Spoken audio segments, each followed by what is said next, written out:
Hello বন্ধুরা, ভারত বাংলার বিখ্যাত জনপ্রিয় অভিনেতা শফিককে পুলিশে গ্রেপ্তার করেছে। হ্যাঁ বন্ধুরা, শফিককে নাকি মিথ্যা কেসে ফাঁসানো হয়েছে। এটা একটা ষড়যন্ত্র।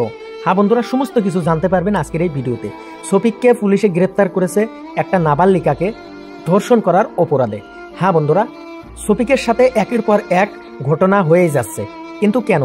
দেখুন, কিছুদিন আগে শফিককে পল্লীগ্রাম টিভি থেকে বের করে দেওয়া হয়েছে, আর আজকের খবর শফিককে নাকি পুলিশে গ্রেপ্তার করেছে। কিন্তু কেন গ্রেপ্তার করেছে, আসলে এর পিছনে কারণটা কি, সমস্ত তথ্য জানতে পারবেন আজকের এই ভিডিওতে। ভিডিওটা স্কিপ না করে প্রথম থেকে শেষ অবধি দেখতে থাকেন, আর এই ধরনের আপডেট পাওয়ার জন্য আমার ভিডিওটা লাইক করে সাবস্ক্রাইব করে দেবেন। সমস্ত কিছু তথ্য জানাবো আজকের এই ভিডিওতে। সম্পূর্ণ ভিডিওটা দেখুন, সম্পূর্ণ কিছু সত্য ঘটনা জানতে পারবেন। সময় নষ্ট না করে শুরু করছি আজকের এই ভিডিও। একটা এলিগেশন দেয় যে তার সাথে শারীরিকভাবে সম্পর্ক করে এবং সম্পর্ক করে তাকে মিসইউজ করা হয় এবং তার পরিবারকে ভয় দেখানো হচ্ছে। তো সেই মেয়েটির বাড়ির লোকের কমপ্লেনের উপর বেস করে একটি কেস, স্পেসিফিক কেস রিজু করা হয়েছে রেজিনগর থানায়, এবং যেটা পক্সো অ্যাক্টে রিজু হয়েছে এবং চাইল্ড ম্যারেজ প্রোহিবিশন অ্যাক্টের মধ্যে দেওয়া আছে। তাতে আমরা দুজনকে অ্যারেস্ট করেছি। যে ইউটিউবারের কথা আপনারা বলছেন, সেই ছেলেটির বয়স 17 বছর। তো অ্যাজ পার পক্সো অ্যাক্ট তাকে আমাদের জুভেনাইল জাস্টিস যে বোর্ড আছে জেজেবি, সেখানে প্রোডাকশন করতে হবে এবং তারা যেটা সিদ্ধান্ত নেবে তাকে মেবি হোমে স্থানান্তরিত করা হবে এবং আমাদের বাকি যে লিগেল প্রসিডিওর আছে মেডিকেল থেকে শুরু করে সেখান থেকেই হবে। আমরা পিসি নিচ্ছি না, কারণ জুভেনাইলদের পিসি নেওয়া হয় না। অ্যাজ পার জেজেবি যেমন ইনস্ট্রাকশন দেবে আমরা সেই ইনস্ট্রাকশন মেনে চলব।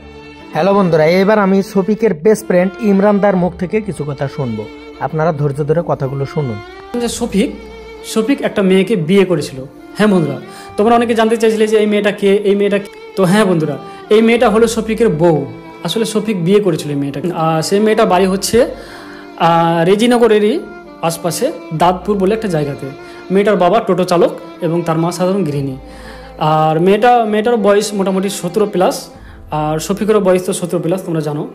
তো তাদের দুজনের বিয়ে হয়েছিল। হ্যাঁ, কিন্তু আমি যেটা জানতে পেরেছি যে বিয়ে হওয়াকে মোটামুটি 1-1.5 মাস হলো, কিন্তু শফিক নাকি মেয়েটাকে ডিভোর্স দিতে চাইছে। হ্যাঁ বন্ধুরা, শফিক নাকি মেয়েটাকে ডিভোর্স দিতে চাইছে, আর এই জন্য মেয়েটা শফিকের নামে কেস করে। ঠিক আছে, কিন্তু আমি আরও জানতে পারলাম, আমি কিছু ভিডিওতে আমি দেখতে পেলাম, কিছু নিউজ চ্যানেলে, যে শফিক নাকি রেপ করেছে, এটা ওটা আরও অনেক রকম কিছু কথা শুনতে পেলাম শফিকের বিষয়ে, যে এটা হয়েছে ওটা হয়েছে।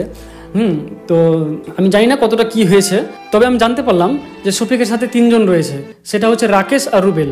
আসলে রাকেশ আর রুবেল শফিকের সাথে ভিডিও বানাতো, সেখানে ফানি ভিডিও বানাতো। কিন্তু আমি শুনলাম যে এরা দুজন নাকি শফিকের সাথে রয়েছে, আর এরা দুজন নাকি এই কেসের সাথে যুক্ত রয়েছে, এবং এদের দুজনের নামে নাকি কেস করা হয়েছে। মানে টোটাল 3 জনের নামে কেস করা হয়েছে। একটা শফিক, একটা নাম হচ্ছে রাকেশ, আর একজনের নাম হচ্ছে রুবেল। এই 3 জনের নামে কেস করা হয়েছে। তো আমি যেটা জানতে পারলাম বা যেটা শুনলাম, যে শফিককে নাকি রেপ কেস দেওয়া হয়েছে, মানে শফিক নাকি রেপ করেছে। শফিক নাকি ব্ল্যাকমেল করে মেয়েটার সাথে কিছু খারাপ কাজ করতো এবং তাকে হ্যারাসমেন্ট করতো এবং বিয়েও করেছিল। তারপরে নাকি শফিক তাকে ডিভোর্স দিতে চেয়েছিল। এই জন্য নাকি শফিকের নামে মেয়েটার মা কেস করেছে।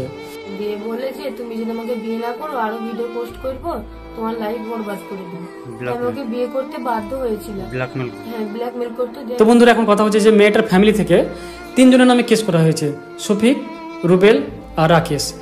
আর আমি এটা শুনলাম যে তারা নাকি একটা হোটেলে ছিল এবং শফিক আর রাকেশ হোটেলের ভিতরে ছিল, আর রুবেল বাইরে খাবার আনতে গিয়েছিল।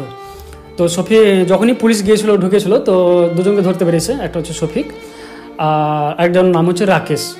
রুবেলকে ধরতে পারিনি, তবে রুবেলকে খুব তাড়াতাড়ি পুলিশ ধরবে, এটা আমি জানতে পারলাম।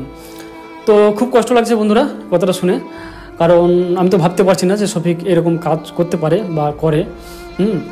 আমি তো সে বিষয়ে জানি না, শুধু আমি এটা জানতাম যে শফিক একটা মেয়েকে বিয়ে করেছে, মেয়েটার নাম হচ্ছে তারা। হ্যাঁ বন্ধুরা, মেয়েটার নাম হচ্ছে তারা। হ্যালো বন্ধুরা, শফিক আসলেই অপরাধী, আপনারা জানেন এই কথাটা এবং বুঝতেও পারলেন শফিক আসলে একটা অপরাধী। শফিককে এই কারণেই পল্লীগ্রাম টিভি থেকে বের করে দেওয়া হয়েছে, কারণ শফিকের মতো ছেলে যদি পল্লীগ্রাম টিভিতে থাকে, তার দেখাতে অনেকগুলো ছেলে মেয়ে নষ্ট হয়ে যেতে পারে। সেটাই চিন্তা চর্চা করে রবিউলদা ও হারুনদা শফিককে পল্লীগ্রাম টিভি থেকে বের করে দিয়েছে। দেখুন, কিছুদিন যেতে না যেতেই সত্য ঘটনাটা বাইর হয়ে আসলো, সবাই জানতে পারলো আসলে সত্য ঘটনাটা কি। দেখুন, আসলেই শফিক একটা নষ্টা ছেলে, কারণ শফিক সে আগের মতো শফিক নেই। শফিক এখন বড়ই নষ্টা হয়ে গেছে। তার জন্যই তার শাস্তি ভোগ করতে হয়েছে, তাকে পুলিশে গ্রেপ্তার করেছে। আশা করি বন্ধুরা আপনারা সমস্ত ঘটনাটা বুঝতে পারছেন।